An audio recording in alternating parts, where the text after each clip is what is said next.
This is Night Shift of the Living Dead. It's a cool little enchantment that came out in Unfinity a few years ago, and I want to talk about it. They're coming to get you, Barbara.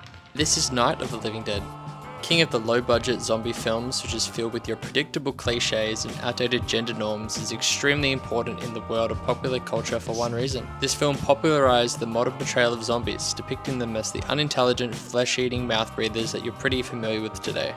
Fun little fact as well, these monsters in the film were actually considered ghouls rather than zombies. Alright, now back to magic. Night Shift of the Living Dead, which pays homage to this classic film, depicts three mopey zombies who are just hanging out and lounging around the local astrotorium. What do you reckon this guy's getting from the vending machine? What's not to love about these guys? From their sporty little uniforms and yellow leg warmers, this card contrasts the repetitive motif we're pretty accustomed to when it comes to zombies in all forms of media. Although many may argue Magic should remain a fantasy game, the Unfinity set battled this perception head on, taking zombies and other generic fantasy creatures out of their normal setting and placing them in space.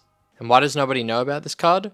Probably because it's pretty shit, but I wanted to share my passion for this card as I believe the trend that Wizards of the Coast are following to incorporate more subtle pop culture and film references into their cards get me giddy every time I see one slam down at a table. I always hit my pulp with the "well guys, did you know?" every time I get to play this in my Mr. House deck. Magic is full of nerds, and exciting little cards like this keep the fire alive.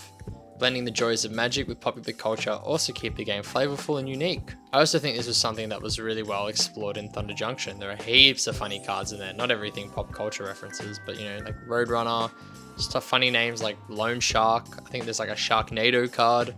That stuff is pretty cool, and I think that trend should definitely continue. If you're a film nerd like me and you enjoy playing Magic the Gathering, maybe head down to your local game store and pick one of these up. They're only like 30 cents, and no one's gonna fucking know what you're talking about anyway when you ask for it, so I'm sure there's plenty around. Anyway, that's pretty much it. Just wanted to highlight this cool little card, and if you see one lying around at your local game store, then maybe pick one up. Peace.